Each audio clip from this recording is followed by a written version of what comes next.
자, 기존에는요, 이 게시판이 코딩이나 그 전문 개발 지식이 없이는 전혀 만들지도 못했었습니다. 그런데 사실 이 웹사이트 만들다 보면요, 단순하게 앞서 영상에서 보셨을지도 모르겠지만 사진이나 글자를 열거하는 그 메인 페이지나 아니면 컨텐츠 페이지가 있어요. 하지만 그 외에 여러분들이 많이 사용하시는 그 데이터베이스가 저장을 하고 댓글을 다는 아주 복잡한 화면, 그게 바로 게시판이거든요. 그래서 이번에는 그 많은 내용들을 한눈에 보기 쉽게 그 게시판을 중점으로 해서 지금 모바일 웹페이지 한번 만들어 보려고 하는데, 이 참여 공간에 여러분들이 직접 글을 남기고 볼 수 있는 그 게시판 화면을 만들기에 앞서서, 자, 먼저 데이터베이스를 만들고 데이터를 입력을 해야 게시물이 등록이 되거든요. 사실 우리가 일반적으로 웹사이트에서 볼 때는 게시판 화면을 먼저 본 다음에 뭐 한 가지 메뉴를 선택을 하게 되면은 그 화면에 대해서 상세 페이지로 넘어가게 되잖아요. 하지만 개발을 할 때에는 데이터베이스를 먼저 만들어야 합니다. 그래서 제가 이번에는 게시판을 만들기 전에 게시물이 올라갈 그 상세 화면을 먼저 만들어 보도록 하겠습니다. 자, 여러분들이 직접 글을 남길 수 있는 그 화면을 만들 건데요. 자, 제목부터 먼저 만들도록 할게요. 여기 적당하게 글자 색을 좀 바꿔보도록 할게요.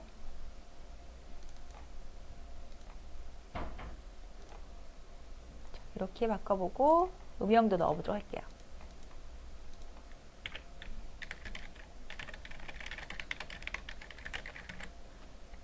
여러분의 의견을 남겨주세요 라고 이렇게 제목을 간단하게 한번 넣어보고, 자, 여러분들이 글을 남길 때 어떤 항목들이 있었는지 한번 생각을 해보세요. 먼저 처음에 글 번호도 필요하겠죠. 그 다음에 이걸 그대로 복사를 해서, 자, 객체 복사 간격을 줄 수 있어요. 자, 10 정도면 괜찮겠죠? 많이 하다 보면 이 간격도 감이 오게 되거든요.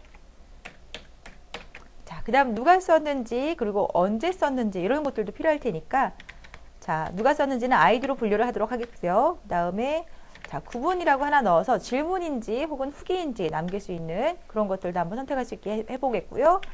그 다음에는 언제 썼는지, 그리고 마지막으로 글 쓰는 글의 제목을 입력할 수 있는 그런 항목을 만들어 봤습니다. 그 다음에 이제 각각의 항목에 들어갈 데이터 입력란들이 또 필요하겠죠. 자, 그거는 디자인이 아니라 데이터 입력란에 보면, 자, 데이터 입력란이라는 아톰을 사용할 수 있습니다. 자, 원하는 항목에 옆에 이렇게 갖다 놓을 수 있고, 마찬가지로 이렇게 객체 복사 간격을 줘서, 자, 이렇게 넣도록 하겠습니다.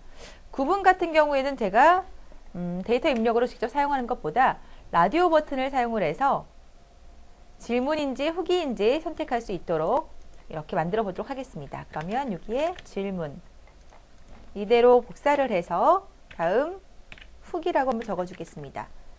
하나의 그룹으로 묶어줘서 값이 겹쳐지면 안 되기 때문에, 자, 여기에도 마찬가지로 질문이라고 적어주고, 그 다음에 후기. 게시판에 옮겼을 때 질문인지 후기인지 보이게 하기 위해 그 필드 값을 정해주는 거예요. 자, 이번엔 날짜 같은 경우에는 데이터 피커가 나타나서 달력으로 선택을 할 수 있도록 제가 선택을 해보도록 하겠습니다. 여기 날짜 입력란이나 아톰을 선택할 수가 있는데요. 실제 실행 모드에서는 어떻게 보여지는지 잠시 후에 제가 확인을 해보도록 하겠습니다. 자, 그 다음에는 데이터 입력란으로 제목을 입력할 수 있도록, 그리고 제목은 넉넉히 들어갈 수 있도록 쭉 글랜스를 길게 늘어뜨려 보도록 하겠습니다. 자, 그 다음에는 이제 여러분의 의견을 남길 수 있는 공간을 아래다 만들어줘야 되겠죠. 이번에는 HTML 삽입이 아니라 게시판에 올라갈 때에는, 자, 여기 검색 및 게시에 보면 웹 편집기라는 아톰이 있습니다. 이거를 그대로 화면에 이렇게 옮겨오고 크기도 이렇게 줄일 수 있어요. 원하는 크기대로. 그리고 여기는 직접 입력하는 게 아니라 실제 실행 모드에서 입력을 하실 수가 있습니다. 자, 이렇게 해서 원하는 항목들과 내용 입력할 수 있는 그 란까지 다 만들어 봤는데, 기왕이면은 이제 대표 이미지도 좀 넣어줬으면 좋겠죠. 뭐 펜션을 다녀왔다면 그 다녀왔던 그 펜션 사진도 넣어줬으면 좋겠고, 그렇죠? 그러면 이미지 입력란 아톰을 선택을 해서 적당한 위치에 이렇게 고정시켜 보도록 하겠습니다. 그리고 글 번호는 이렇게 길 필요 없죠. 지금 이렇게 줄어들고 커지고 하는 이 숫자가 렌스예요. 한 5자리 숫자면 자, 되겠네요. 그럼 00001로 시작하겠죠. 자, 이렇게 해서 원하는 항목들과 이미지 입력란 그리고 내용 입력란까지 전부 완성이 되었습니다.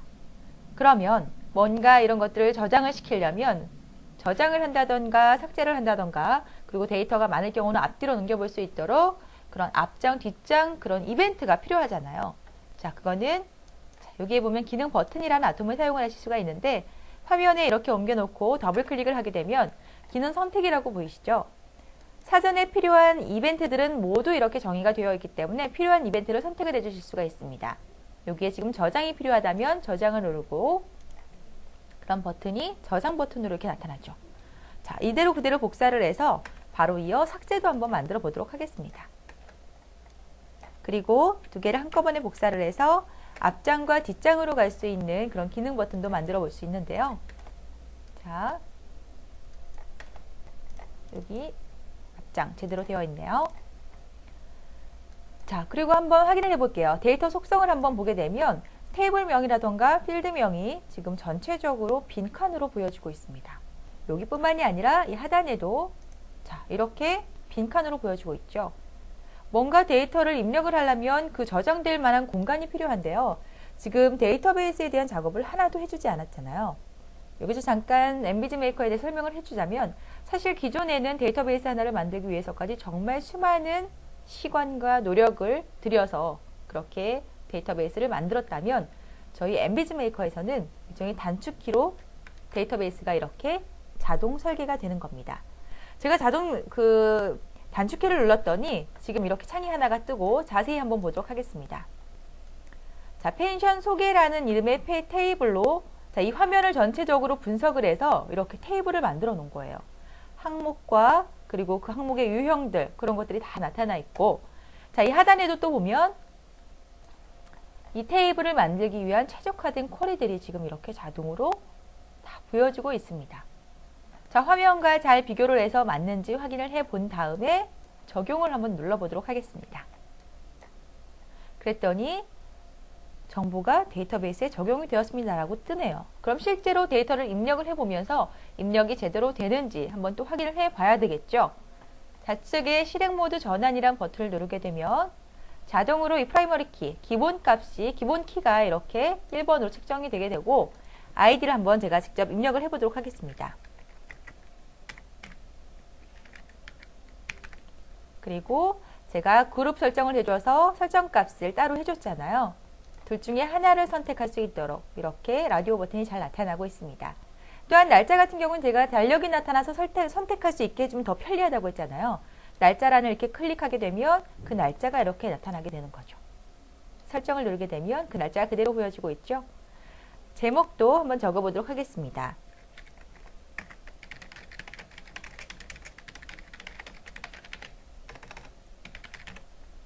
자, 이렇게 하고 대표 이미지도 넣어줄 수가 있는데요. 사진 추가를 해서 자, 이번에는 이렇게 한번 해보도록 하겠습니다.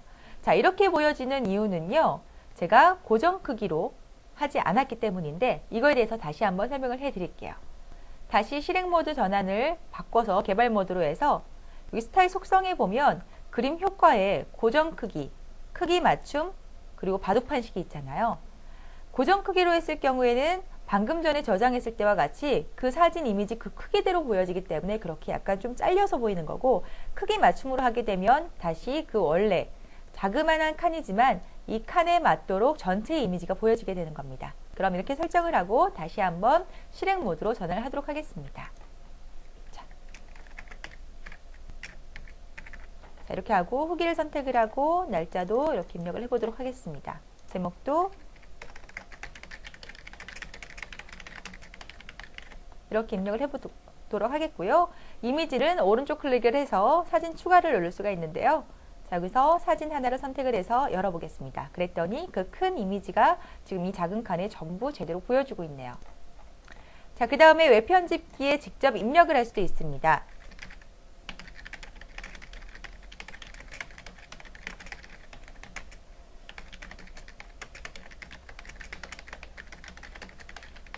이렇게 적어주고